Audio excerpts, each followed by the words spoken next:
Where my girls at? Where my girls at? Independent, free spirit. Ooh, it's something serious. Where my girls at? We ain't linked up in a cool minute. Where my girls at? It's going down, down. Where my girls at?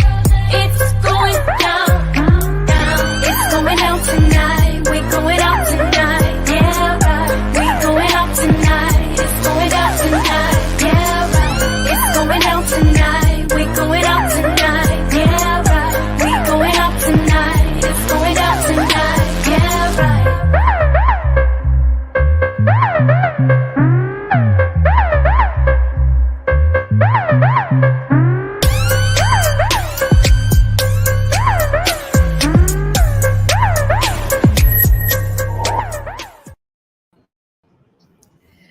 OMG, OMG, OMG. It is going down. It is going down. It is going down. Thanks for tuning in to We Got Issues. It is so happy to be a fabulous Thursday. Whether your day was good or not good, you still got more day to go. But guess what? However you call it, so will it be. So I'm just saying it was a great day. I pray it was a great day for you. It was a great day in the Harris and Earl household. We are so grateful. Thanks for tuning in to We Got Issues on 910 AM, the Superstation, whether you are listening in through Facebook, YouTube, Roku, iHeartRadio. How you listening in? We want to hear from you. Give us a call, 313-778-7600. And our fave radio operator, Michael, will patch you right through and we will hear from you. Well, I know some of you are looking and going, what? I mean, Gloria talked about packing yesterday, packing for 26 days, heading to Korea, Vietnam, Dubai, Bali, Singapore. I mean, you name it, she's there. Okay. And so right now she is still on a plane, on that Emirates plane, her and her main man, the Banks are truly got bank on their 26-day journey. But I didn't know all the girlfriends would be taking flights. So today, Sabrina may join us, may not join us. Lady Crissette is not here. So guess what? Every one of us can hold this down ourselves. And today we have an amazing guest. I'm so grateful for my personal trainer. My legs aren't grateful because right now they are tight. Okay. They are very tight. How many of you worked out today? But I am so grateful for my personal trainer who is he is no stranger to We Got Issues. He's been on several times, Walter Sellers, who introduced me to our amazing guest. So we're going to talk to her and bring her in just a minute, sooner than later. But I want to hear from you guys about hot topics. I have two hot topics. The news is just crazy everywhere. I want to thank you guys for continuing to be in prayer for my husband as he is ministering in the Democratic Republic of the Congo. He is in, I keep having to have the city up so I could pronounce it properly. Somebody help me, Lord. I didn't bring it up. Lumbashi. I know I'm saying it incorrectly because I don't have it in front of me. He is supposed to be in the capital of Kinshasa, which I should have had both of them up correctly. So even phonetically, I still may have mispronounced it until you go there. But he has not been able to get a plane. There have been, they had arrangements for three of the team to fly. And they got one ticket. And if you know my husband, he sent one of the sons ahead, and then they got a second ticket. And he sent another minister ahead, and he elected to stay behind. And so yesterday was attempting to get a flight out. No flights, y'all. The flights have been canceled. And there was even a moment, being in a third world country where they didn't have fuel at the airport. Yes. And so we're praying. Today, again, is Thursday. It's nighttime. He's already sleeping. No flights today on Thursday. So we're supposed to fly out on Tuesday.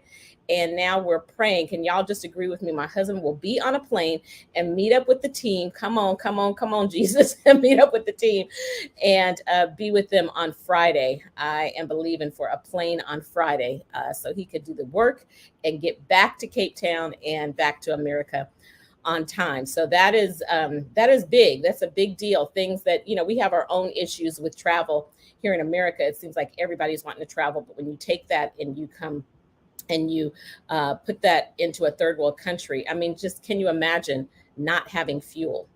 But you would not believe, one day when he's back safely in the country, we'll tell more of the story. But how they got the 2 tickets is unbelievable. It really is not a good thing, a God thing, and how they were connected. So I wanted to share that first and foremost. And then I wanted to share 2 bits of hot news. Now, this is, Gloria's been talking trash about California and saying maybe I need a U-Haul because all the craziness. It's still hot. We still got issues. We got water issues. We got everything. But one thing California is not going to have come 2035, we are not going to have new gas-powered cars. Did you hear this? California bans the sale of new gas-powered cars by 2035. Y'all, now that used to sound like far away, but it's 2022. This is like tomorrow, y'all. This is like tomorrow.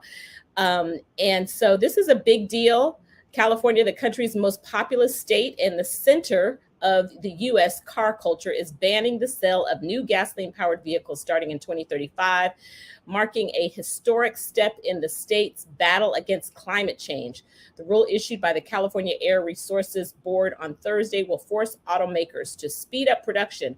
Y'all, they meeting for real because they don't. Can you imagine LA people not being able to buy a car? They gonna fix it, okay? They fixing it for real. Fix it, Jesus. Speed up the production of cleaner vehicles beginning in 2026 until sales of only zero emissions cars, pickup trucks, and SUVs. Hello, I drive an Escalade.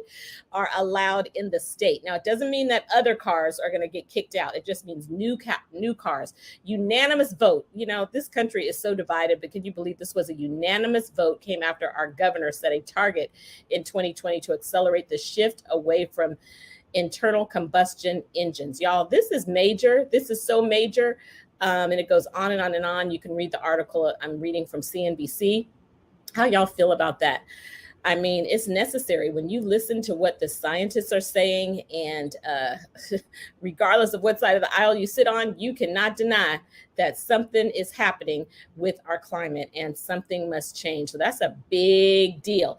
And then the other big deal, there's so many things in the news. I ain't even talking about everything, but this is another big deal. If you are on Instagram, hello. My girlfriend, one of my great college girlfriends, texted this in our college text group today. And she said, Instagram is tracking, all these apps are, now I'm the techie and I love technology. I got a million apps and, I'm always going to tell you a new app. But Instagram is tracking your location, which we already knew. They're all tracking your location, but they are tracking your precise location. And in the time where I am learning so much more about what I have to do on my grandkids' phones to watch everything. And it's just crazy. I can't believe that this is happening. So if you have an iPhone, I'm going to tell you what to do. They're not tracking your location. They're tracking your precise location. And it could be Facebook and Instagram. I didn't get to look into Instagram, but sure enough, when I got the text from her, I immediately went and Googled it, because before I pass it on to a whole bunch of people, I wanted to be sure I wasn't talking fake news. And first of all, actually, before I immediately Googled it, and then I went to my own phone to see if it was on. And sure enough, it was on, y'all. So grab your phone unless you're driving, and you have to, on the iPhone, for the Android people, those of you on the dark side, you got to figure it out yourself. I said it. I said what I said. But you have to go to, let's see, how did I do this? You go to settings and you go to privacy, and then you click on location services. Settings, privacy, location services. And then you scroll down to where it says Instagram. Michael, I know you doing this because I see you on Instagram too. You go down to Instagram and it said my precise location was turned on, y'all. I turned that bad boy off. Precise location. Are you kidding me? That you post a picture and somebody can precisely tell where you are? Y'all, change your settings. How dare you? So if Instagram is doing it, it's Facebook, because they one and the same. Okay. So thank you. You're welcome. Grab your kids' phones, grab your mama's phone, get your grandmama's phone, all them people, because even people that are like, I'm not on Instagram, you got to download it on your phone. You know you do. Okay. You still scrolling, looking at the reels or whatever. And you probably need to check TikTok and all of those precise locations. So that was a big, crazy deal. I just want to say thank you in the chat. We're going to bring our guest in. Donna says, I hope they make them affordable. That would be the biggest concern for those who can't afford those cars. Yeah, that's real. The cars, you ain't said nothing but a word about the fact that they better make it affordable. Well, before we bring in our guest today, we have a juicy conversation. We got to go to our boy. He would not leave me hanging. Marathon is on the line, and I want you to lean into the conversation. Mr. Marathon, how are you? Thanks for calling. We Got Issues. Hey, how y'all doing today? Well, it ain't y'all. I can tell you, Gloria's gone, Chris ain't here, Sabrina's out. Can you believe they left me hanging, Marathon? You've been listening to the beginning of this time. Y'all just stay on the go. I want to know what you think about Dennis Rodman changing his mind about going to Russia. Tell me about it. You know, I mean, I didn't even know. Now I know Dennis Rodman, and we know he got his own thing because he was there with in Korea, right? So, talk to us. What did he do? He changed his mind about going to Russia to see about Britain because it caused confusion with the United States and what they're trying to do. Oh, I agree. Would you get on a plane if you were Dennis Rodman and go to Russia? No, I wouldn't. Yeah, I mean, I'm saying Putin would love to get his hands on Dennis Rodman. I think he needs to stay stateside or as close. He could go to the border, but I wouldn't enter the country if I were him. You know, with Brittany. Absolutely, he might really be helping her. I mean, he's eccentric. Something could be said, something done. You know, when you travel to, especially at this time, in every place we go, there's crazy laws on the books. Even in America, there's crazy laws that just are not enforced. But when you go over there, you could break a law and not even realize you're breaking a law. And I don't move in fear. I'm not against going to Russia one day in my life. I hope that it is a possibility of visiting. So it's not coming out of fear. But I just think right now he can lend his voice and his power in other ways. And unless he has the ability to go over, if he could go over there and like take her with him and come back out, that's a different conversation. But he's not in a position to do that. So I think don't you agree? Don't you think he should just leave it alone? He doesn't have to leave it alone, but leave the getting on the plane alone, perhaps. You know, right. So we must continue to stand up for her, and she should not be wrongfully detained. Absolutely. All right, I'm listening to you. Absolutely.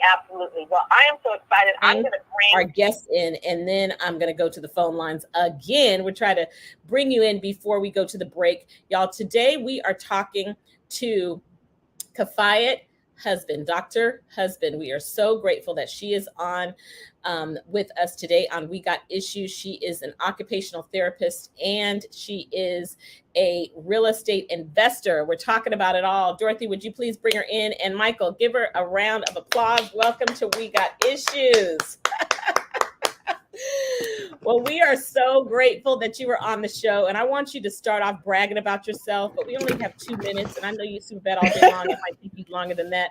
So I'm just going to go direct to the phone line because, you know, he has somebody he is about to beat up any moment, okay? He is like, if you don't work on your eating, you are going to be the same thing on the scale. I'm telling it. He put me all on blast about my eating. I was like, okay. So I'm going to the phone lines. Walter Sellers, the only other man who could speak to me crazy, say something crazy. And my husband is glad about it. Walter, are you there? Yes, ma'am, I'm here. Hello. Thank you for calling We Got Issues, and thank you for introducing me to our honored guest today. Talk to the people. Hey, can I take it back on what the guy just said to get off the phone? Of course, yeah, for sure. About Dennis Rodman. What's your thoughts? I got a take on that from a conservative point of view. First of all, let me say this. Prerequisite to what I say. I don't think Britney did none of that stuff. I think it was a setup. You know, like you ever heard the statement, kidnapped for ransom? I think she was kidnapped. I think she didn't have none of that vaping stuff on her. Because Putin, if he's mad, he's a madman, he's a psychopath, he's a murderous dictator. If he can kill innocent people and children, women and children in Ukraine, Brittany is just another liability. I think if she was set up, and I'll tell you what, I've heard a lot of bad things coming from people, but I never knew who she was until this happened. I'm concerned. I heard that she hated our country. She kneeled when it came time for Santa Claus, Bagel Banner, and all this. But in spite of all of that, I don't think she did what they said she did. And also, let me say this. Go quickly, because we're going to a break. Trump. Can I come back? Yeah, just hang tight right there. And after all that, Walter, I realized that you're a different Walter, not Walter, my trainer. But we're glad you called. We got issues. I know you're like, just loving is crazy. What you talking? So hang tight, Walter. Not my trainer, Walter, but Walter, our caller, and we will go right to you when we come right back. Walter, tell us. Make sure you call in too. We'll be right back.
Alrighty. It is Katrina Harris Earl, the Force of Friendship.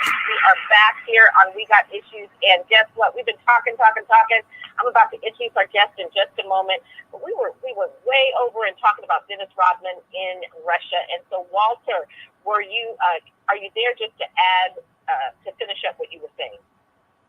Yeah, I want to finish it up. I know you got a guest coming on, and I'm important, and more important than Walter than he is. No, I'm kidding. All good.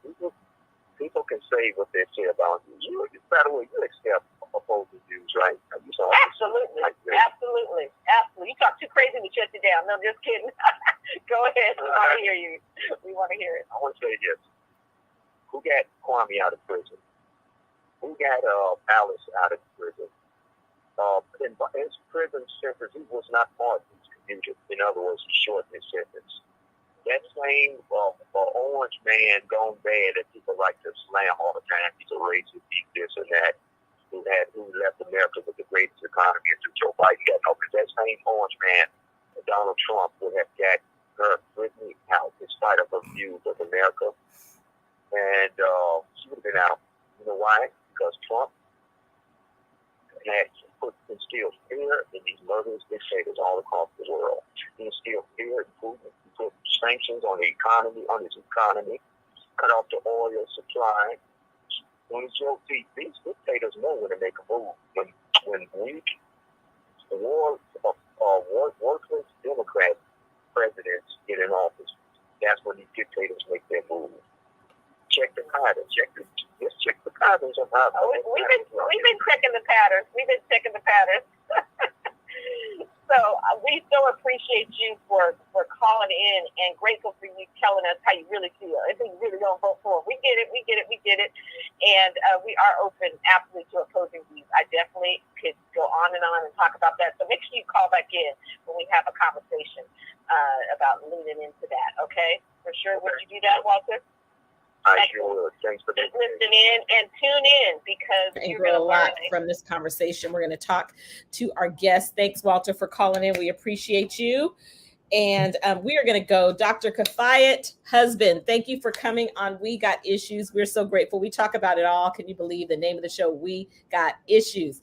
And so I want to introduce you as an amazing occupational therapist, and your company, husbandtherapeutics.com. Dorothy will put that up on our screen. And then we're definitely going to talk about how you got into real estate, your company 404 LLC.net. And so would you just please tell us a little bit about yourself? We love our guests to first come on and just brag about who you are, how super bad you are, how did you get into occupational therapy, and just introduce yourself to our audience. It's my honor to be here. Thank you for having me. In terms of occupational therapy, I wanted to do something in healthcare. My dad had read an article in Essence, this would probably be in the early 90s, about just up and coming careers that I could do. So I did some research, did some volunteering, and I was going to school in Maryland. And then he had mentioned that Howard had a program. I applied, and here we are. And in terms of occupational therapy, a lot of people always know what physical therapy is, but occupational therapy, we look at how to help people take care of themselves, whether it's just their basic bathing, dressing, their day-to-day stuff. What I currently do, so I don't really, even though I'm a therapist, I do have a case. What I currently primarily do is I work with adults with intellectual disability, and just making sure that they're safe. So whatever modifications they need to their home, making sure they're safe. That's what I do as a clinician.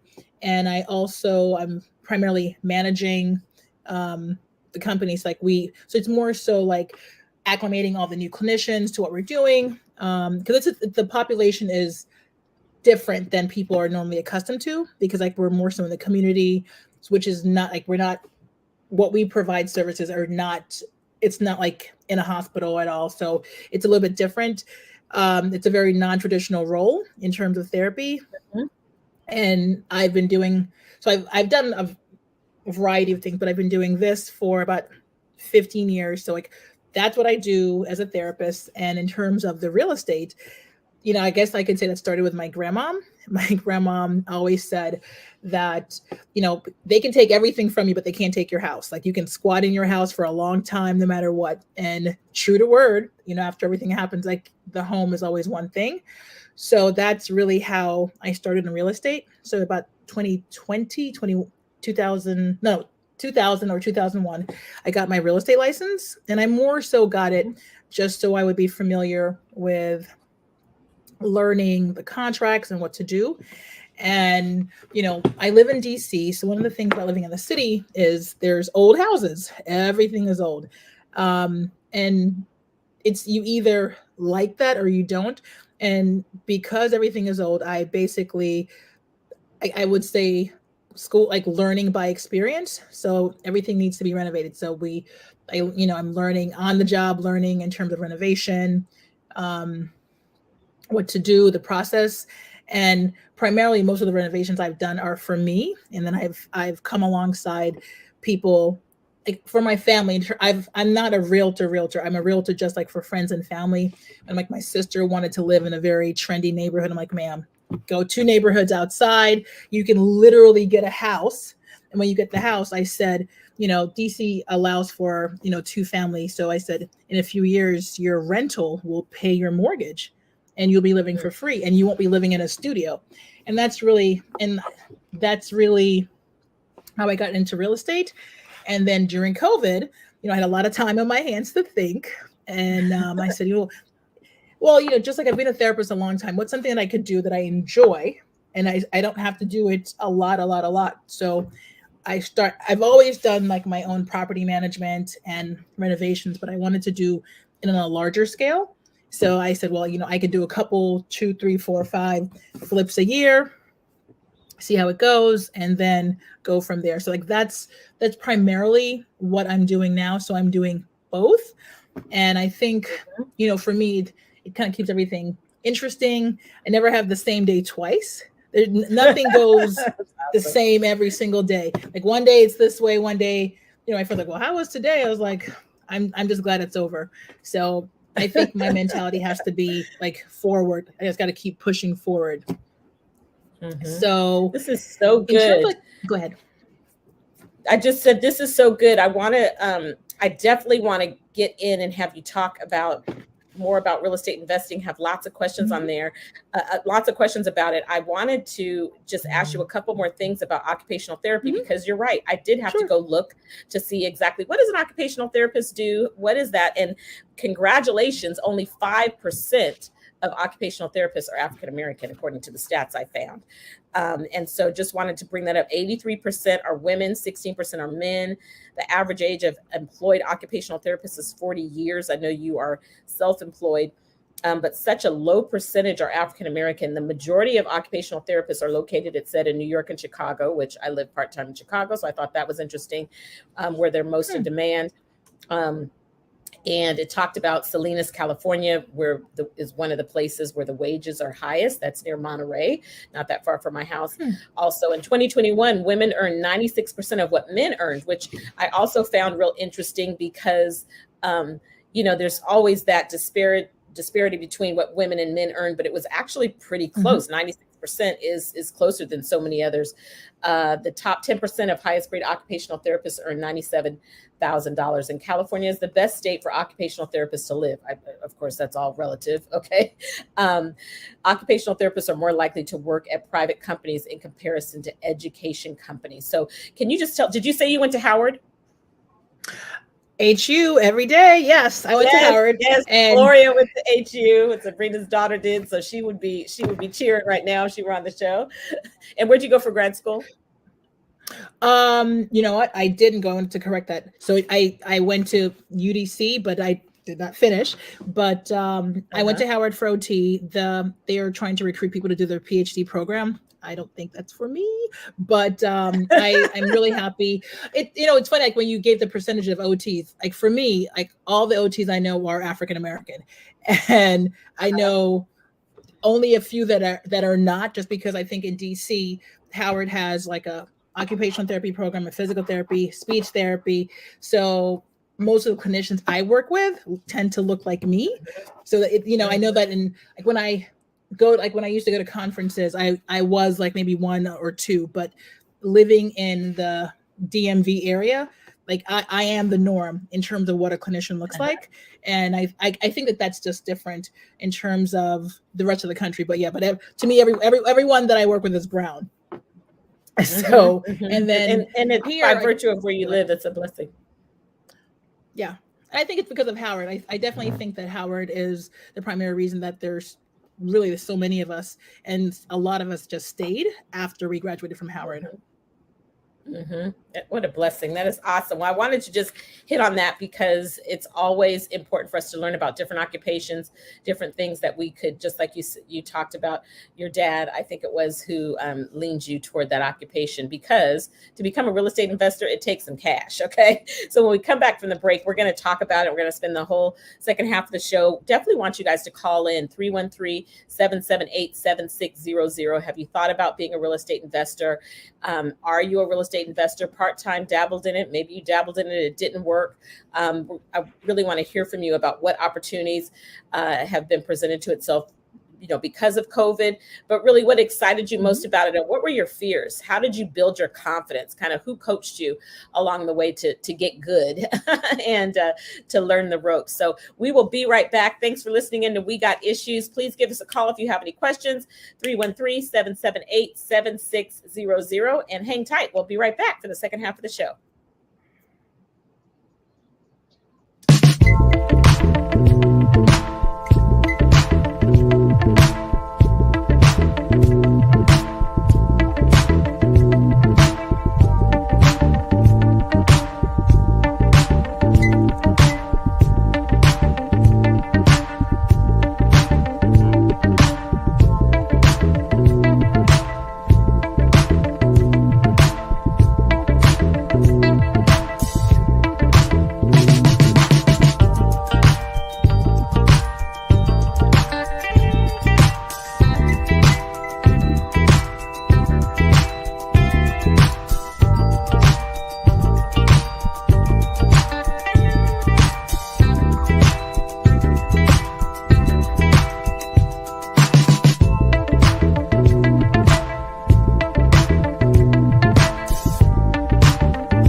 All right, we're back. We're back. Thank you. Thank you. Thank you. Thanks, Michael. Thanks for tuning in and staying tuned in to We Got Issues. It is your host, Katrina Harris Earl. And if you're looking and saying, well, where's the girls at? Well, I'm here. Okay. Gloria Mayfield Banks is on a plane right now, 14 hours somewhere over the Pacific Ocean. I think going to Korea first, I think. And Lady Chrisette will be back tomorrow. Sabrina will be back tomorrow. She just made it back from England, so she's staying stateside for a minute. My husband is still in the Congo, and I am here in California hanging out. We have on our show today Dr. Kafayet Husband, who is an occupational therapist, and a real estate investor. And we're going to talk all about real estate. We're going to go to the phone lines first because, can you believe it? 2 callers today and both of them named Walter. So this is the Walter Sellers, who is a mutual friend. Our personal trainer, introduced us, and also trains Gloria Mayfield Banks as well. I'm sure it got her ready for that 26-day trip. So Walter, thanks for calling. We got issues. Are you there for real this time? Yeah, I'm not sure what happened. As soon as I put them on, the call dropped. Oh, that is so funny. Okay, Walter, type in the chat or call. Okay, so I'm going, Kafayet, to ask you a question. Can you talk about real estate investing? How did you build your confidence? I know you talked about your grandmother, and then all of us have thought the thought, but you took the first step. So how did you build your confidence? How did you get started? One of the things I guess it's like more so personality, you can't be afraid to do certain things, right? Because fear, for me, like I say, fear is not of God. That's not like my belief system. So if you're here to do something, you believe it's what you're supposed to do, like it's like what your purpose to do, you just go forward. If it doesn't work out, I'm an extremist. So the worst possible thing that could happen is death. I'm not gonna die. Like bad credit, who cares? That's like what I think. I'm like, somebody's like, well, if you don't do this, I'm like, who cares? Like, so for me, because of like my personality, that's kind of like how I go through things. Yeah, I'm not gonna say it's for the weak. It is a little stressful at times. You do have to have some money, but I always tell people in terms of real estate, I always ask like, what is your end game? Is your end game to, make some quick money? Is your end game like long-term investment? Is your end game to leave an inheritance for your kids? Is there an end game? Like my whole thing initially was to live for free. That was always something I wanted to do. So it just really depends like how I advise people. And I always tell people, like, when you buy it, even though a house is a large purchase, it really is the first step to building wealth. And a lot of times we are under informed in general, or people listen to like things that aren't true. Like DC is expensive to live in, but they have a lot of programs that help first-time home buyers. And I always tell people, this is not marriage. It's not forever. So like if I live in the house, I can literally buy a house next month. It isn't like forever. Yes, it's a large purchase, but it's not like, I don't see it as like that. And a lot of people view buying a house that way. And I think also a lot of times, literally anything can be changed in a house. Like it's when they strip everything away, you can put anything. I always think of stuff like IKEA. When you go in the room, you literally get all the numbers and you can put that thing in any room. And that's really the same thing in terms of renovation. I always say, if you could have somebody walk you through the process in terms of what to do, how to do it, what the paperwork looks like. And, I was telling one of my friends, and I was actually telling Walter, the trainer, that in terms of money, access is not the same. And I was speaking to one of the lenders. He came up with some fantastical like financing stuff. And I'm like, is this even real? He was like, of course. What we are allowed to be aware of is very different. It's literally, when people say it's free money, it is free money, but it's abstraction of money, right? So in terms of how the money is manipulated and having access to it. So all those things are correct. All those things are true. And there is a level of risk involved.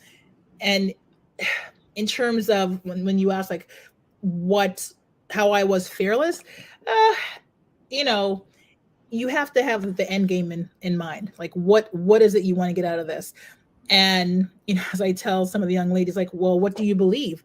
Like, do you believe that you're going to fail? Like, why even bother then? Right? What do you believe you can accomplish? So it's like your mind, like you have to get your mind right. Like once your mind is right, you can do anything. Once your thought process, like your mind is like renewed, you know what you're headed towards, you know what you want to do, then you can run towards it. I always feel like, I love some this. people are just more dynamic in terms of their thinking. And for me, I I told someone, I said, there's nothing I can't do if that's what God put in my mind to do, right? Like Mhm. no one can tell me what I'm not going to Absolutely. accomplish. What it means is you're not going to help me on the road down there, but like whatever he has intended for me is what I'm going to do.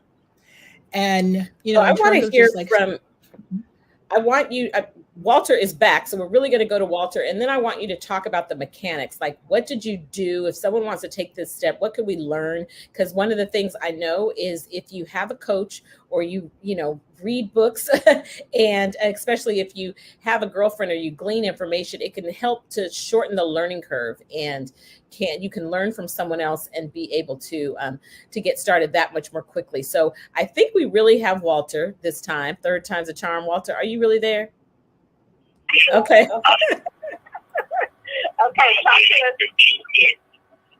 So I guess one of the questions that I had, that some of the brothers that I speak with on a regular basis when they're talking about real estate investing is, how do you know when a price is too good to be true? Because a lot of times in some of the urban areas, there'll be homes for $5,000 or $2,000. How do you know that it's the right move to make on just a walkthrough? How is it possible to tell? Is this a good idea? I'm going to answer this question first. So, what is my first thing? are you planning to be a landlord or are you planning to flip? Or it's like so that's the first thing for flipping. Well, okay, so I live near Baltimore where they have $5,000 houses, and those places are like The Wire. So I say use what's public information like Zillow, because the thing is, if you never want to be the best house on the block, you want to be on a block that's already established and have the ugliest house on it. That's the house that can be brought up. Not you. You can't bring up everything else. If the house is 5,000, there's something the matter, and properties will only appraise for what their neighboring houses are worth. So if the house is like if the house is 5,000, what is everything in like a 4-block radius selling for? If they're not selling for at least 150, 200, then, and as I said, like, and when you put it in Zillow, you can research different areas, and you have to know your neighborhood. Like you can't do this from afar. Like people want to invest in Detroit or wherever. Like if something happens and you need to be able to go and pop up and be present and see. Like for me, I always like to do the summertime drive-by on a warm night because the traffic on those blocks are different than in the winter. So if people are loitering, they're going to take all your stuff while you're not there. Your stuff is going to be walking away. That may not be the best place. In terms of looking at the property, like you need to know how much it's going to cost to do the renovation. So we're going to work our numbers backwards. So if you're trying to get 200,000 for the house, right? How much you need to basically buy, and then you're going to do 100,000 worth of renovation. You have to get the house, and then you need to know what your profit is. Like people aren't making, like you have to know your market. So if your market is to make between 40 and 80, right? Versus like in DC, you can have a tiny house that's $1 million. And that's like, in other parts of the country, it's crazy. The house is 1,300 square feet. It is $1 million. Same in San Jose, same in the Bay Area. Yeah, it's literally everything is location. So, I'm going to say be leery of a $5,000 house, because unless everything on the block is selling for significantly more. So your selling amount, your renovation amount, and then your purchase amount. So you have to build in your profit. One of the things that how do you learn how much it's going to cost to renovate? Is that, what type of person are you working with to help you with that? Obviously you probably get to the point that you know it yourself, but how do you calculate that? So I have a couple of contractors I work with, and my one contractor does, like, he will do ground up construction. So he prices like we've done some stuff he's done all my major renovations. He prices it by square foot. He charges you a certain amount per square foot. And people say the property's worth, 300 per square foot. Well, his renovation costs are based on that. And in terms of the renovation, like what is people say like high grade, low grade, mid grade, high grade. The basic renovation is the same when they close up the wall. What comes out are the finishes. Are you what kind of cabinets you're using, type of granite, the fixtures that you're using, the lighting. Those are the things that you see. But like the wiring behind the wall, it's generally the same. Mhm. Since COVID, because of shortages, literally things have quadrupled. What was costing, I don't know, dollars is now $30. So that has been one thing. And in terms of fuel prices, so a lot of those costs, like the contractor still has to pay his crew whatever he pays them. All of the extra costs where you buy your supplies is going to come directly from you. So if there's a property, I always say get three estimates and look at their work. Like, have you seen the work that they've done? When I get estimates and bids, I already know what I'm going to pay. Like I already have my number. There's always going to be somebody way, way, way at the top. There's going to be somebody at the bottom. I always like to get the person in between. Not to say that the person at the bottom or the top can't do it, but in general, like, that's more reasonable. That's But the yeah, I'm safe. just going to be leery of the $5,000 houses. They are, depending on where you are, Detroit has a program, Baltimore has a program where they get rid of excess houses. We're going to go to a break. There's the music playing, and we'll be right back, and we'll continue that conversation. I also want to know about some of the projects you've done. How long does it take, in terms of the commitment, and how much time personally are you putting in to it yourself? So stay tuned. We will be right back with Kafayet Husband. We are so grateful she is on talking to us about being a part-time real estate investor who wants to flip some houses. Stay tuned. We'll be right back.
Alrighty, we are back. Thanks for tuning in to We Got Issues. We're in our final segment, and I got lots of questions I want to fit in. What's your time commitment? How do you balance between your full, your occupational therapy and this love for real estate on the side? And like, how long Are you working multiple projects at the same time? One project for 3 months, 6 weeks, a year? What does it look like? Help us take a peek into your life. Things haven't gone as planned. I personally would prefer just to work on one, because just the timing and everything else, and the contractor. And one of the things is permits. Like, permits are like a thing, getting drawings done. And nothing against architects, because I love them, but no one tells the truth. If they say it's going to take 4 to 6 weeks, these are drawings. They never take 4 to 6 weeks. They always double. And in terms of the process of getting those drawings stamped and approved, those have to be built in. So you may have to work on more than one thing just so that things can fall into place. There's that. There's also your financing, depending on how you acquire the property. If you acquire the property with renovation, one of the things that you have to do is basically coming up with a pro forma, like what it's going to cost. You have to itemize every single cost that you're going to do, when you're going to do it in your schedule, and how long it should take. If things go smoothly, like if everything and was in a perfect world and there was Genie that blinked everything in, I could say, on the shows, people finish these projects in under 12 weeks. That hasn't been my finding, just because of the permitting process. Like, it's taken so much longer. So being aware, if you have to carry the property and all the things that entails, it's never good to have a property vacant or empty, but sometimes it's like out of your control. But I think that on your first project, having somebody walk you through, but safely estimating that it's going to take you probably 4 months or so to finish. And this is like post permitting. You have your drawings, and like, so I always advise to have drawings done, because drawings are numbers. You're in terms of getting permits, you need drawings. So just knowing the process of the jurisdiction that you're renovating in, you do not want to start a project, and they put a stop work order. First it's a fine, and then to have that removed basically can stop your schedule. And when you say drawings, you're talking about a house you purchased that you gutted in the drawings for how it's going to be on the inside, or is that not right? Mm-hmm. Yeah. So so basically when I submit the drawings, it's basically the vision of what you want to happen. And so the city needs to know what you're going to do. A lot of times, because I'm working with old house, there's no record of anything that was there in the house. Like, it could have been Granny's house and she did this. So now moving forward, the city has very strict regulations in terms of fire coding, what they may want in place. So those are all and then if you're getting inspection, they want to see all those things. So depending on, like, if you're one of the projects I'm working on, old house, I'm doing a heavy up because I'm putting recessed lighting. She didn't have recessed lighting, so basically I'm doubling the voltage on the house, like all the appliances. So that all those things I have to get a permit for. I'm saying the permits are for your safety also, to make sure that everything was licensed and done correctly. I know a lot of times people may want to skip over things, but there's a reason, because like if you're buying something, you want to make sure that everything inside of the walls is done correctly, that there was some oversight and it was done properly also. So like I always say, let's go ahead and finish what you were saying. No. I just, that's primarily the main thing in terms of knowing what you have to do and the schedule. Okay, awesome. I want to fit these 3 things in if we can before in the time we have. Who coaches you? Are you totally self-taught just from real estate, from getting your real estate license, or do you have someone that's coaching you through the process, who's maybe been doing it bigger, longer?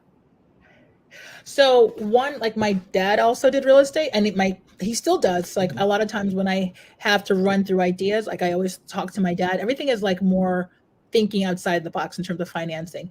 And then I have, I have 2 friends that they're like, I call them my hype men, just because they're outside the box thinkers in terms of how they approach things. So I think just that being able to think more fluidly, because everyone always thinks you got to do things a certain way, this. And I think that being flexible and trying, like, it's basically like opening the window and jumping. You have to be afraid. You shouldn't be afraid of where you're going to land. Like wherever you land, you just get up and keep going. So that's kind of like I have people that I bounce things off of. And then in the real estate group that I'm in, it's a small boutique firm, and everyone that I work with is an investor also. So they're part of the group that I always kind of run things by.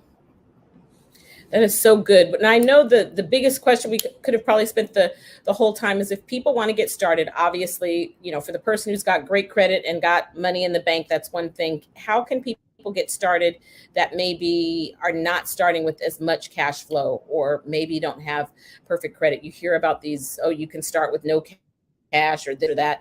What's the real deal in terms of someone who's out there and saying, I'm willing to take the leap, but can I with my current financial and credit situation?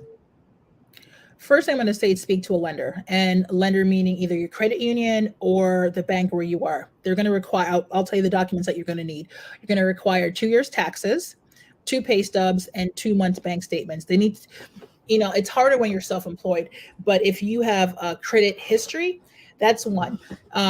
Depending on where you are, like I'm in DC, so DC has not a lot, but has a couple very good programs where they will help you with your down payment and closing. In general, your down payment, FHA, which is government subsidized, is the lowest. So you only need 3.5%. So if the property is $100,000, $3,500. In terms of closing costs can be anywhere between 4 to 6%. On a $100,000 house, between 4 to 6,000. Things that you're going to have to pay for out of pocket for yourself: the appraisal. And the appraisal has significantly gone up. I'm going to say anywhere between 400 to 1,000, depending on where you are. And homeowners insurance, you pay for the first year up front. So whoever like you have your car insurance with, you can call them and they can give you an estimate.